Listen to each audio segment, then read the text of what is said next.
आपको पता चल जाएगा कि हाँ भाई आखिर जो है 90% लाने के लिए फिजिक्स में क्या करना है। हाँ 70 आउट ऑफ 70 भी पॉसिबल है। इसके बाद बोर्ड एग्जाम नहीं आएगा, बट दिवाली अगले साल भी आएगा।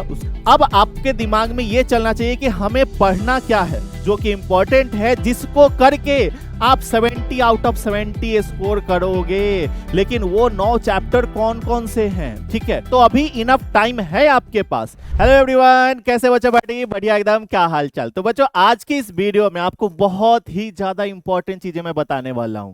देखो आज आपको जो चीजें हम बता रहे होंगे, अगर उस चीज को अपने एग्जाम तक फॉलो कर लेते हो, चाहे आपके पास कितने भी दिन है, ठीक है, आपको पता चल जाएगा कि हाँ भाई आखिर जो है 90% लाने के लिए फिजिक्स में क्या करना है, ठीक है?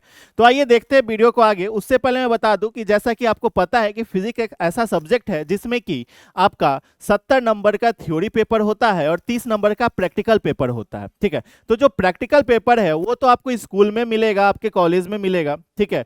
बट जो थ्योरी का पेपर है, जो 70 नंबर है, वो जो आपको बोर्ड एग्जाम देना है, जो आपको जाना है, पेपर लिख कर आना है, वो 70 नंबर का होगा। वो 70 नंबर में 70 में 65 कैसे आएगा, ठीक है? 70 में 66, 67, 68 कैसे आएगा, ठीक है? 70 आउट ऑफ 70 कैसे आएगा, आज की इस वीडियो में मैं आपको बताने वाला हूं। हाँ 70 आउट ऑफ 70 भी पॉसिबल है, लेकिन अगर तुम सही चीजें फॉलो करते हो, मेरी बातों को मान लेते हो, तो देखो आप यहां पे देखना, आपको मैं यहां पे बताने वाला हूं कि क्या स्ट्रेटेजी फॉलो करना है, कौन से चैप्टर इंपॉर्टेंट है।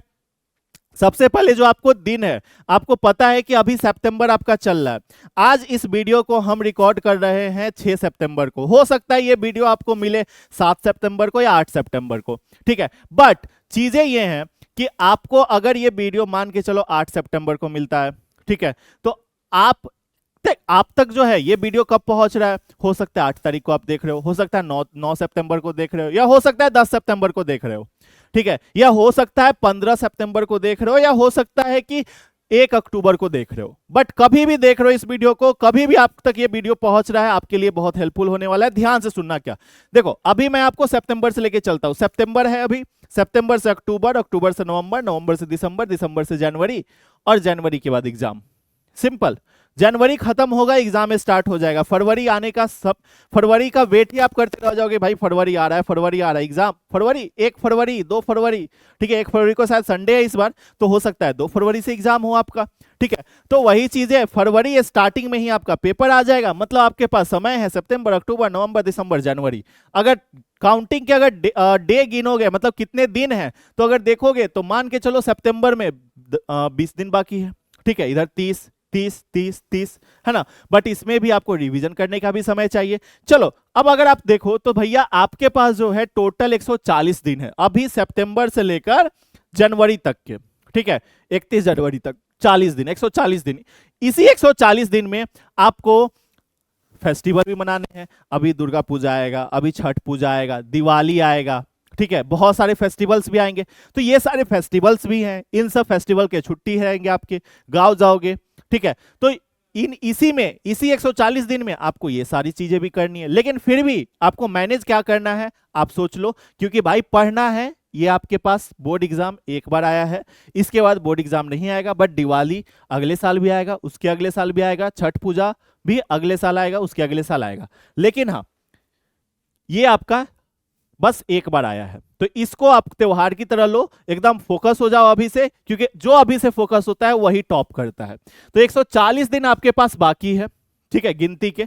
अगर इस 140 दिन में रिवीजन के लिए सिर्फ और सिर्फ हम 30 दिन निकाल दें, मतलब पूरा जनवरी अगर रिवीजन के लिए निकाल दें, तो 30 से 31 दिन अगर निकल जाते हैं, तो आपके पास बाकी हैं सिर्फ और सिर्फ 110 दिन। तो भाई आपके पास पढ़ाई करने के लिए 110 दिन बाकी है। हो सकता है कि आप जो है पूरा सिलेबस अभी खत्म कर चुके होंगे, तो बहुत अच्छी बात है, लेकिन हमें नहीं लगता कि आप लोगों का पूरा सिलेबस खत्म हुआ है, ठीक है?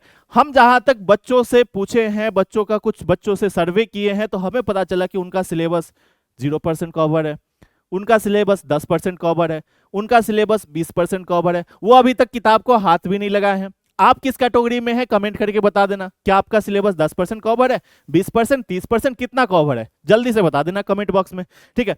तो 110 दिन बाकी है। अब इस 110 दिन में आप देखो कि आपके टोटल कितने चैप्टर है। तो टोटल आपके 15 चैप्टर है, ध्यान से समझना, टोटल आपके 15 चैप्टर है। अब ये जो 15 चैप्टर हैं आपके, इसमें से अब आपके दिमाग में यह चलना चाहिए कि हमें पढ़ना क्या है और पढ़ने से ज्यादा क्या छोड़ना है।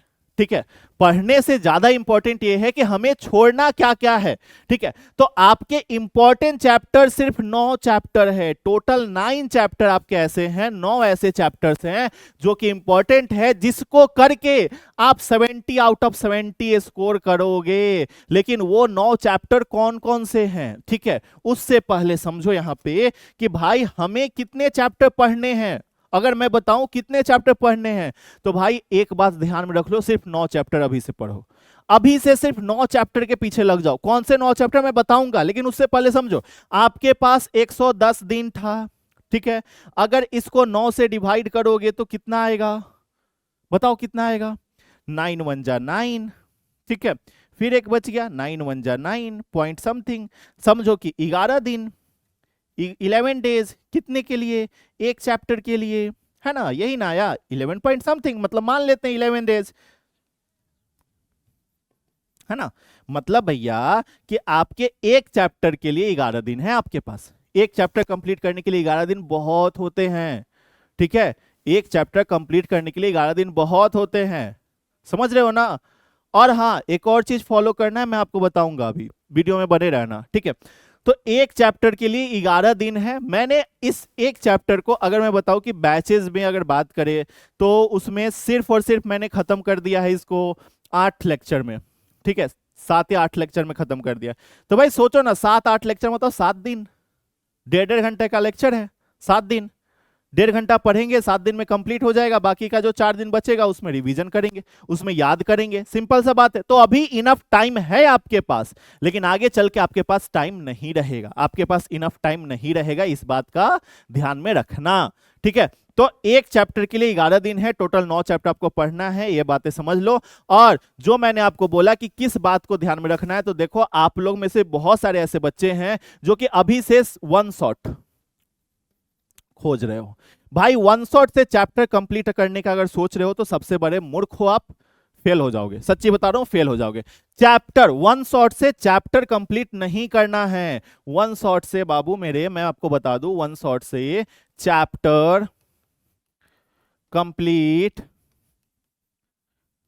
नहीं करना है। लिख लो इसको, स्क्रीनशॉट ले लो, नहीं करना है। ठीक है, वन शॉट से चैप्टर कंप्लीट नहीं करना है। ठीक है, तो करना क्या है वन शॉट से? वन शॉट से आपको रिवीजन करना है। वन शॉट से मेरे भाई आपको रिवीजन करना है। ठीक है, वन शॉट रिवीजन के लिए होता है, वन शॉट चैप्टर कंप्लीट करने के लिए नहीं होता है, ये बातें समझ लो। तो वन शॉट से अगर तुम सोच रहे हो कि मैं चैप्टर कंप्लीट कर लूंगा, कर लूंगी, तो भाई आप फेल हो जाओगे, आपको नंबर कम आएगा। आप जितना मार्क्स सोच के चल रहे हो उससे बहुत कम नंबर आएगा। ठीक है, तो इसीलिए आपको प्रॉपर पढ़ाई करना होगा, प्रॉपर आप चैप्टर के नोट्स बनाओ, प्रॉपर आप चैप्टर को कंप्लीट करो, डेरिवेशन, न्यूमेरिकल्स, हर एक चीज को कवर करके। ठीक है, वैसे न्यूमेरिकल जो आते हैं वो इजी वाले आते हैं, पता होना चाहिए आपको। ठीक है, अब मैं आगे चलता हूं कि कौन कौन से चैप्टर भैया इंपॉर्टेंट है ये बता दो। अब देखो भाई, यहां पे कौन कौन से चैप्टर इंपॉर्टेंट है ये समझ लो। तो आपके चैप्टर नंबर 1, इधर मैंने चैप्टर का नंबर लिखा है और इधर मैंने चैप्टर के नाम भी लिख दिए, तो ये बातें समझ लेना। हिंदी मीडियम वाले बच्चे अगर इस वीडियो को देख रहे हैं तो वो भी चैप्टर नाम तो भैया सेम ही होता है, तो एक बार देख लेना अच्छे से। इलेक्ट्रिक चार्ज एंड फील्ड बहुत ज्यादा इंपॉर्टेंट है। ठीक है, इलेक्ट्रोस्टैटिक पोटेंशियल एंड कैपेसिटेंस ये भी इंपॉर्टेंट है। करंट इलेक्ट्रिसिटी इंपॉर्टेंट है। फिर आपके जो है ना एक चैप्टर नंबर 4 आता है। ठीक है, मूविंग चार्ज मैग्नेटिज्म। देखो मूविंग चार्ज मैग्नेटिज्म जो है आपका थोड़ा बहुत इंपॉर्टेंट है, क्योंकि वहां से बहुत कम क्वेश्चन आते हैं। ठीक है, लेकिन उसके बाद वाला जो चैप्टर है, chapter number 5, magnetism and matter, यहां से बहुत सारे क्वेश्चंस आते हैं, भर भर के क्वेश्चन आते हैं, तो ये वाला चैप्टर बहुत ज्यादा इंपॉर्टेंट हो जाता है, मैग्नेटिज्म एंड मैटर। ठीक है, फिर अल्टरनेटिंग करंट बहुत ज्यादा इंपॉर्टेंट चैप्टर है। रे ऑप्टिक्स बहुत ज्यादा इंपॉर्टेंट चैप्टर है, सबसे इंपॉर्टेंट, सबसे ज्यादा अगर क्वेश्चन आएगा तो रे ऑप्टिक्स से आएगा। ठीक है, एकदम ये बातें समझ लो, सबसे ज्यादा क्वेश्चन आएगा तो रे ऑप्टिक्स से आएगा, तो रे ऑप्टिक्स सबसे इंपॉर्टेंट चैप्टर है। फिर आपका वेव ऑप्टिक्स इंपॉर्टेंट है। ठीक है, इजी भी है, सब चीज इजी है, जो भी चैप्टर बताया वो सब इजी है, एकदम आसान है, हमसे पढ़ रहे हो तो या फिर कहीं भी पढ़ रहे हो तो बहुत आसान है। न्यूक्लियाई इंपॉर्टेंट है, यहां से भी बहुत सारे क्वेश्चंस आते हैं। सेमीकंडक्टर ये भी इंपॉर्टेंट है, यहां से भी बहुत सारे क्वेश्चंस आते हैं। तो ये टोटल 9 चैप्टर है, देख रहे हो, 3 चैप्टर इधर और 3 4 5 6 7 8 9 9 चैप्टर ओनली। तो ये 9 चैप्टर मेरे भाई आप कर लेते हो तो आप ही टॉपर हो, ठीक है।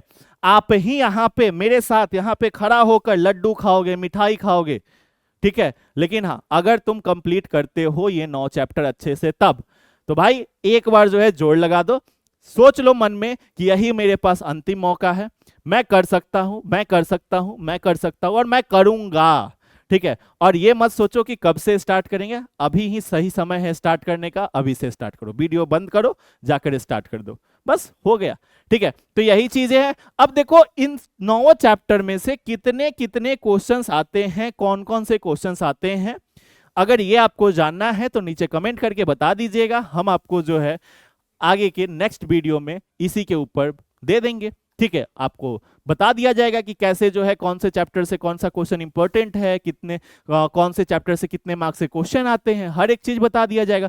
तो भाई तुमको अगर कोई भी चीज चाहिए नीचे कमेंट करके बताओ, मैं आपके लिए खड़ा हूं, बिहार बोर्ड इंग्लिश मीडियम के स्टूडेंट के लिए या हो सके हिंदी मीडियम के स्टूडेंट के लिए, किसी के लिए कुछ भी दिक्कत नहीं आने देंगे जब तक हम यहाँ खड़े हैं, ठीक है। तो bye bye everyone, I hope कि वीडियो अच्छा लगा हो, अगर अच्छा लगा हो तो अपने सारे दोस्तों तक भेजना, ठीक है, सारे दोस्तों को सारे दोस्तों तक पहुंचा दो, ताकि कोई भी दोस्त जो है फेल ना हो, कोई भी दोस्त को कम नंबर ना आए, सबको बढ़िया नंबर आए। तो जल्दी से अपने अपने दोस्तों को भेजो और अपने अपने उनको और इनको भी भेज देना, ठीक है। Bye bye.